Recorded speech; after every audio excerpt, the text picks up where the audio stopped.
So I always ask our speakers this. What do you think the predictions are going to be in the bot space the next 2 years and then the next 20 years? Great question. Well, if you look at the patterns, so Facebook is doing everything that they can with Messenger. They're really pushing it. They have 1.3 billion, active monthly users. Not only that, but then they're trying to get Facebook out to rural areas in the world. So it's just going to keep growing, I think. But if you look at the patterns, so Facebook is also focusing on augmented reality. I do believe that there will be some sort of implementation of chatbots and augmented reality in the future. I don't know when that will be, but say you're walking down the street and you're doing some sort of selfie filter or whatever, and then all of a sudden behind you there's some sort of conversational bot that can give you information about a place that you're near, kind of like Pokemon Go, right? Right.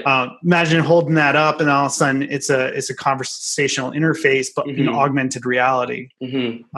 So I think that could be really cool, and I think people would really get a kick out of it. It would be a different type of marketing. But as for other things like voice bots, Alexa is going to be huge this year. I think you'll see Alexa really grow. They just released what was it? Alexa Dab or Amazon Echo Dab or something. It's a button basically where you can create a voice game and use the buttons almost to interact with Alexa or the skill. So you'll see, more things like that come out where you'll merge a voice with, something tangible to actually, do something. So it'll be pretty cool. And so where do you see it being most adopted, right, in the next couple of years? And what do you think it's going to take some time for us to really use bots in that function? Yeah, I think you'll see more small businesses, more e-commerce. I think you'll see them really adopt it in 2018. For a perfect example, this year during Christmas, I was doing some testing and I messaged, some really cool like clothing e-commerce brands, and I never heard back from them. Right.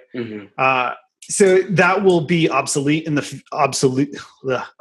future, just for the fact that people don't want to wait around, and you're losing money if you leave somebody hanging. So I'll never go back to that company and potentially message them ever again because I never got a response. And I think you'll see that not just with e-commerce, but even like social good, right? I've messaged some charities out there for Christmas time or whatever. Hey, I have some extra, toys here. Where is my, local, drop off place? Like that information should technically just be automated because we have the data. So we definitely have that data, and that kind of stuff can be, Thanksgiving, people want to always help. And it's like the most busiest time of the year that there's so many volunteers, but, maybe in May, volunteering at the homeless shelter or something, they might need that. So sending out a broadcast to people who want to volunteer, so that opening up that two-way communication, that's going to be also beneficial. I love rambling. I don't know if I like these tangents. And so I feel like you have a different, maybe like a philosophical understanding of bots. Like just the way you're talking about it. The way you use it for social good, like the two-way conversation. Like, what do you? This is a hard question. Hit me. Like what does a bot resemble or like represent to you? Time. So for me and our mission for BotList, like I said, it's really to give time back to people. We only have a certain amount of time on this rock, right? Or in this, whatever, in this life, we only have a certain amount of time.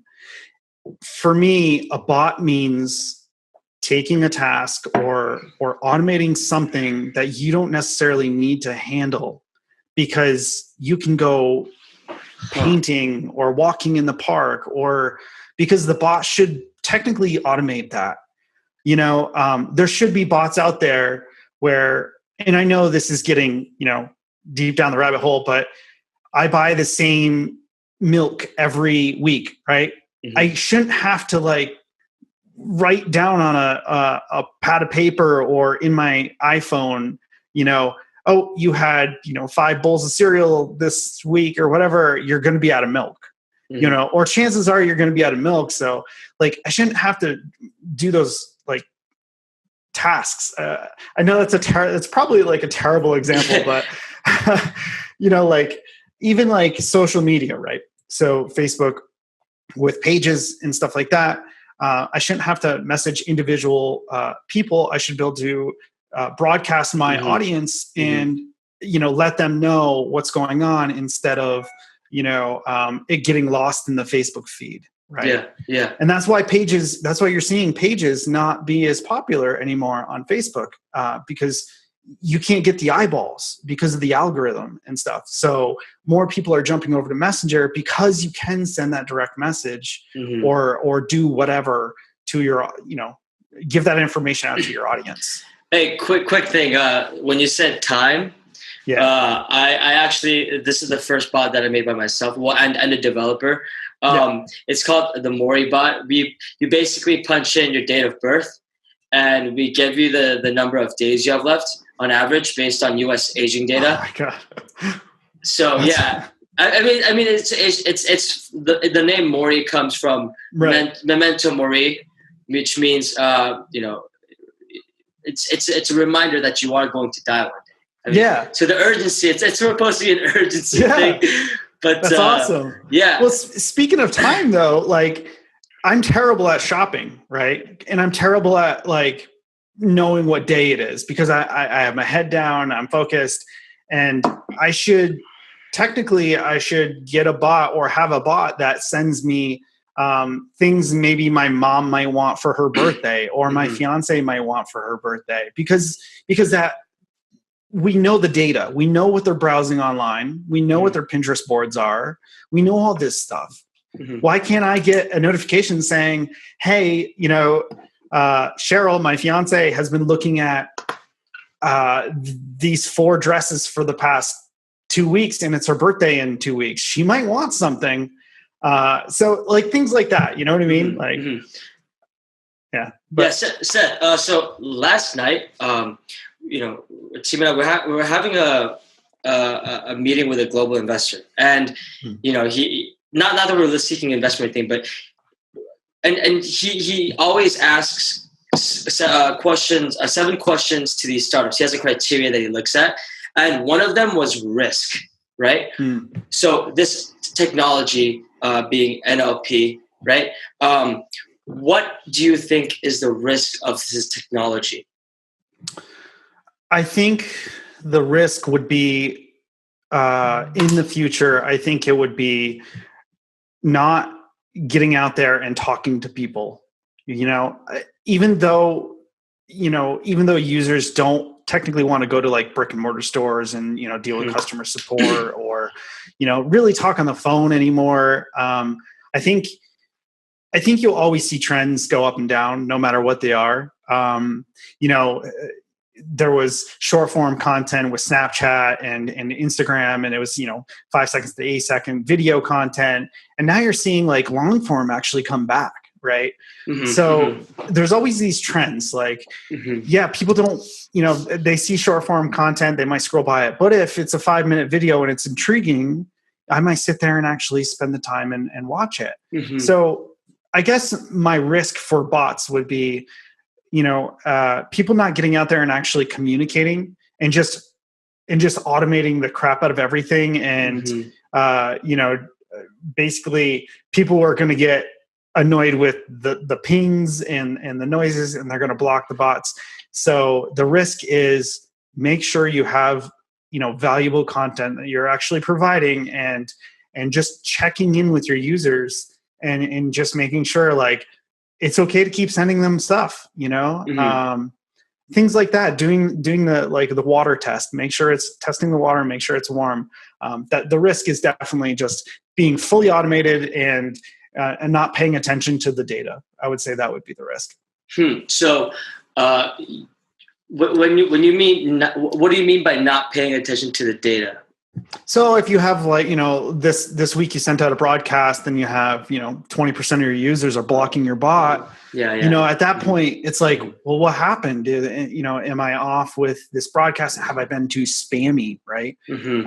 So I think marketers, I love marketers because some marketers think of very clever ways to utilize this technology, but there are other marketers out there that are abusing the platform and just constantly hitting people up about, here's a sale or here's a promotion or here's something that I'm trying to push on you. When, people are just going to get notification fatigued and, not want to communicate with a bot if you just kind of abuse the power. Absolutely. I had to mute a bot today because it was just sending me. I didn't even ask for notifications. It just kept giving me. So, I think that's a good tip for bot makers, right? Don't do that. Yeah. That's my number one pet peeve with bots, I would say.